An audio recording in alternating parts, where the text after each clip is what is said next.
Hello friend, मेरा नाम इब्राहिम है और मैं स्वागत करता हूं आप सबका अपने यूट्यूब चैनल पे। तो आज की वीडियो में हम जानेंगे डिमांड के बारे में कि डिमांड क्या होती है। और उससे पहले फ्रेंड, जिस किसने भी अभी तक हमारे चैनल को सब्सक्राइब नहीं किया है तो जल्दी से प्रेस करें लाल बटन को और दबा दें घंटे को, ताकि आप एक भी लेक्चर घंटा मिस ना करें। तो चलिए शुरू करते हैं बिना टाइम वेस्ट किए।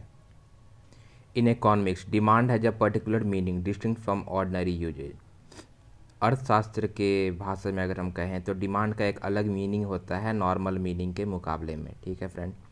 इन the common language, demand and desire are treated as synonym. Synonym आप सभी जानते हैं, एक जैसी चीज़ होती है। तो बेसिक आम बोलचाल की भाषा में अगर हम बात करें तो डिमांड और डिजायर जो होती है वो एक चीज़ होती है। किसी चीज़ को पाने की किसी चीज़ को पाने की चाहत या किसी चीज़ को शिद्दत से चाहने की चाहत को बेसिकली आप समझ सकते हैं कि डिमांड डिजायर सेम चीज़ होती है। ठीक है फ्रेंड, आगे बात करते हैं। इन economics, demand comprises with three thing. Demand तीन चीज़ों से मिलके बनता है एक इकोनॉमिक्स के टर्म में अगर हम बात करें तो। वो तीनों चीज़ क्या है फ्रेंड, आइए देखते हैं। पहला है डिजायर ऑफ कमोडिटी, किसी भी पर्टिकुलर चीज़ का डिजायर होना, उसे पाने की चाह रखना। ठीक है फ्रेंड, सपोज एक ऑब्जेक्ट है ए, उसे पाने की मुझे चाह है तो वो हमारी डिजायर हो गई। अब सिर्फ डिजायर होना काफ़ी नहीं है फ्रेंड, तो देखते हैं कि अगली स्टेप क्या है। दूसरा है sufficient money to purchase a commodity. हमारे पास सफिशियंट अमाउंट ऑफ मनी होना उस चीज़ को परचेज करने के लिए जिसकी हमें डिजायर है, जो हमें चाहिए। क्लियर है सभी को यहाँ तक।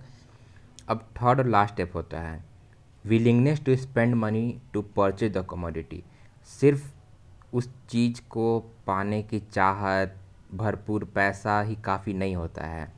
उसे पैसे को उस चीज़ को पे खरीदने के लिए खर्च करना बहुत बड़ी बात होती है फ्रेंड, जो कि आजकल नहीं हो पाता है मोस्ट प्रोबेबली। अगर देखा जाए तो कि मेरे पास पैसा है, मुझे वो चीज़ चाहिए, बट फिर मैं एक माइंड में थॉट आता है कि यार मैं इस चीज़ पे क्यों ही खर्च करूँ, इसके बिना मेरा कुछ चला तो नहीं जाएगा। उस पैसे को अगर मैं कहीं और यूज़ करूँगा तो मुझे शायद ज़्यादा बेनिफिट मिले, ज़्यादा कुछ मिले।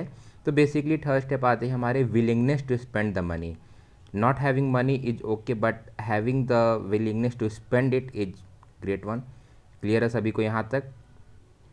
तो ऊपर के तीनों पॉइंट से हमें ये समझने को मिलता है कि एक डिजायर तब तक एक डिमांड नहीं बनती है जब तक एक इंडिविजुअल के पास पर्चिंग एबिलिटी नहीं हो उस चीज़ को सेटिस्फाई करने के लिए, विलिंगनेस को। क्लियर है सभी को यहाँ तक। मेरे पास परचेज कमोडिटी ए को ख़रीदने की चाहत है, ठीक है, वो मेरी डिजायर हो गई। अब वो मेरा डिमांड तब तक नहीं बनती है जब तक मेरे पास उसको ख़रीदने के लिए मनी नहीं हो। अब मनी हो गई तो उसके साथ साथ मेरे पास वो एबिलिटी होनी चाहिए उस चीज़ को विलिंगनेसली बाई करने के लिए, ताकि मेरे चीज़ को सेटिस्फाई कर पाए। तो बेसिक टर्म में ये होती है डिमांड। तो आइए अब हम देखते हैं डिमांड की कैरेक्टरिस्टिक क्या होती है। पहली कैरेक्टरिस्टिक है demand for a commodity is always in reference to a particular price and demand है no meaning unless related to price. किसी भी ऑब्जेक्ट ए को पाने की जो हमारी जो डिमांड है वो बेसिक प्राइस फैक्टर पे डिपेंड अप करती है, और उसके अलावा डिमांड का और कोई मतलब नहीं है प्राइस से। क्लियर है यहाँ पे पहला कैरेक्टरिस्टिक। दूसरी कैरेक्टरिस्टिक पे हम आते हैं तो वो कहती है कि demand for a commodity is influenced by several factor such as desire of consumer for a commodity, income of consumer, price of substitute and complement of commodity. इसका कहने का मतलब है कि एक पर्टिकुलर कमोडिटी की डिमांड कुछ फैक्टर पे इन्फ्लुएंस्ड अप रहती है, जैसे उसे पाने की चाहत जो हमने पहले बताया था, Dzire of consumer for a commodity, consumer की क्या इनकम है उस पर डिपेंड करती है। साथ ही साथ जो सब्स्टिट्यूट प्राइस है उसका प्राइस अप क्या है, वो कितने पैसे की है, एंड कॉम्प्लीमेंट्री गुड्स जो बेसिक होते हैं वो क्या है और कितने की है। बेसिक ये डिमांड पे निर्भर करती है। डिमांड की अगर हम बात करें तो वो एक इंडिविजुअल की हमेशा अलग होती है मार्केट डिमांड से। जैसे कि आज मार्केट का डिमांड अगर कमोडिटी ए है तो ज़रूरी नहीं हो कि वो एक इंडिविजुअल का डिमांड भी वो हो सकता है इंडिविजुअल का डिमांड आज कुछ और हो। तो यही है हमारी थर्ड कैरेक्टरिस्टिक कि demand of an individual is always different from the market demand. वो सेम हो सकती है, बट मोस्ट प्रोबेबली वो हमेशा एक इंडिविजुअल के डिमांड से वैरी करेगी मार्केट डिमांड।